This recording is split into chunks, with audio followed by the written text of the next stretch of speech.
Hey everybody, what's going on? Hellmite here, bringing you another video from Grab the Lantern. Today is Tuesday and the patch notes have been posted, which means it's time for me to break down the top 5 changes in patch 13.7. I'll let you guys know what the biggest changes were and what you can look forward to in the coming weeks. 13.7 is the first of a couple of mid-season invitational focused patches, that is to say pro play focused patches. There are going to be a lot of changes therefore to top professional picks, and even though this may not necessarily apply to casual games, pro play tends to inform casual play at the same time, so it's worth it to cover these changes and talk about what is up for this next patch. The number 5 change on this patch is going to be the Annie nerfs here. Now, Riot are generally happy with the sort of small to mid-scope updates that they've been doing to Annie over the last few patches, but Annie has proven to be a very powerful support pick, especially in pro play, and Riot really don't want her being so flexible as to be a good enchanter-like support, while also being a potent carry champion at the same time. As a result, they're nerfing down her utility. The shield is not going to be nearly as strong as it was previously in order to focus on her damage, which I think is probably better for Annie in the long run, and I think it's what her mains want out of her in the first place anyways. Moving on down to the number 4 change on this week's patch, it's Yasuo buffs. Now, I know some of you are panicking at the very mention of the words Yasuo buffs, but this is actually not that big of a deal for Yasuo. The shield amount has gone up at later levels only, so this is mostly going to apply to Yasuo starting at like level 11 onwards. It's not really going to help him that much in lane. And the sweeping blade change, again, I know a lot of you are looking at this and remembering the days of old where Yasuo would start E, dash through an entire minion wave, and then dash onto you after it's fully stacked its damage and kill you instantly. But again, that's not really what the change here is, because now the percentage scales based on champion level, not with just ability rank or nothing at all, meaning that it's actually a nerf at the early stages of the game and only a buff in the later stages of the game where Yasuo is a higher level. As a result, these buffs are generally a very small power down in the early stages and a buff late, so as long as you're beating the Yasuo early on, 20 minutes and below, or maybe to 25 minutes-ish, you shouldn't have any problem with these changes at all. They're just a nice bump to Yasuo's late game potential. Moving on to the number 3 change on this week's patch is going to be the changes to Kha'Zix.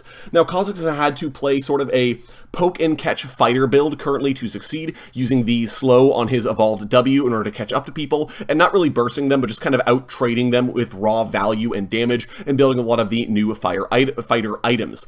Riot are trying some changes to move him away from that and back into his more popular isolation assassin type playstyle. As a result, his W slow is significantly worse, just when it's evolved though, so if you're not evolving it, it's not a big deal. And they've also decreased the isolation range on Kha'Zix Q. This is a buff. It means that you have to be closer to another unit in order to not count as isolated, and therefore Kha'Zix is more likely to be able to trigger the bonus damage from his Q.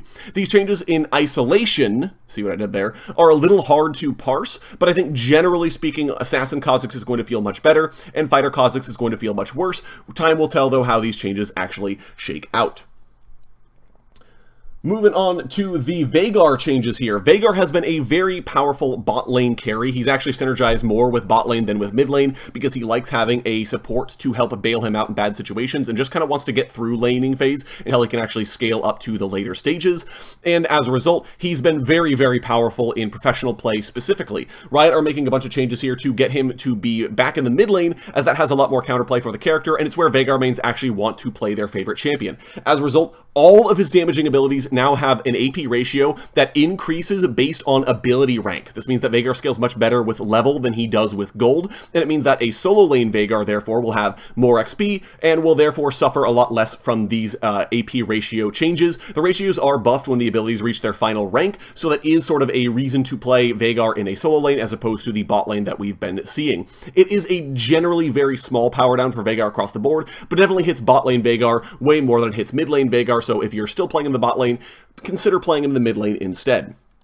Finally, the number 1 change on this week's patch are the Azir changes. Riot just can't leave this bird alone, and neither can I, quite frankly, but these are a final round of changes we hope that should get Azir to stop being a professional play problem and make him a lot more accessible in the hands of newer players. Riot have all but guaranteed that Azir is now a W max first champion. His Q mana cost now increases quite substantially with rank, making it very difficult to max first and still get value off of it. Conversely, W has a lot more reason to rank up, and not only gains more damage per rank, but also the mana cost decreases per rank, making it a much more attractive first max. The This should make Azir just as good as he was before into melee champions, but not necessarily very strong into the ranged champion matchups like he used to have. There are also some small quality of life changes here. This stab range is technically a very small nerf, but it's mostly there to make sure that if Azir goes for a max range Q auto attack, he doesn't start walking into range of the champion if they retreat from him, as well as the change that they made to Azir's passive, allowing him to cast it from his auto attack range as opposed to